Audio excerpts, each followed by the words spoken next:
আলহামদুলিল্লাহ, আজকে আপনাদের দেখাবো এআরএল 300 আর্কেলের মাদারবোর্ড। সেটা কিভাবে আপনারা এই মাদারবোর্ডের এরর লিস্টটা কিভাবে ক্লিয়ার করবেন সেই বিষয়ে আজকে আপনাদের দেখাবো।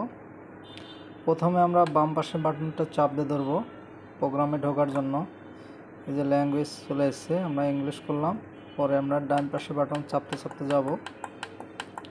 এই মাদারবোর্ডে যে ফল্টটা আছে এটা কিন্তু আপনার পার্মানেন্ট হয়ে থাকে, এটা আপনার ক্লিয়ার করে দিতে হয়। ক্লিয়ার না করলে মাঝে মধ্যেই ওই ফল্টটা দেখাবে আপনাকে, তো এই জন্য অনেক সময় কল ব্যাক হয়ে যায়। তো আজকে এই ভিডিওটা বানানোর উদ্দেশ্য যারা ফল্টের লিস্টটা কীভাবে ক্লিয়ার করবেন এই বিষয়ের জন্য। এই দেখেন ফল্ট লিস্টে আমি যদি আপের বাটন চাপ দিই সেক্ষেত্রে কিন্তু আমাদের কি ফল্ট আছে, এটাতে কি সেভ হয়েছে, কিন্তু ফল্টটা এই বোথ লিমিট ওপেন, এটা একটা ফল্ট হয়ে আছে।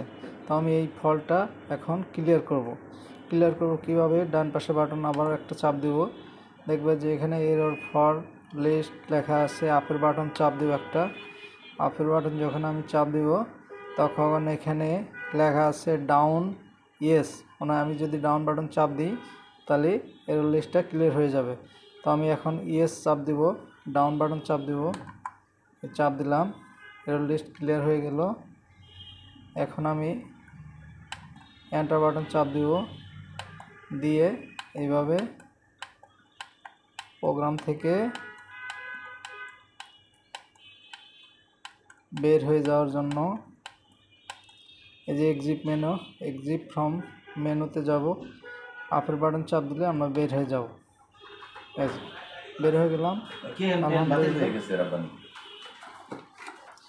তো আশা করি আমরা এই ভিডিওর মাধ্যমে আর্কেল 300 মাদারবোর্ডের এরর লিস্ট কীভাবে ক্লিয়ার করবেন সেটাই আমি দেখালাম।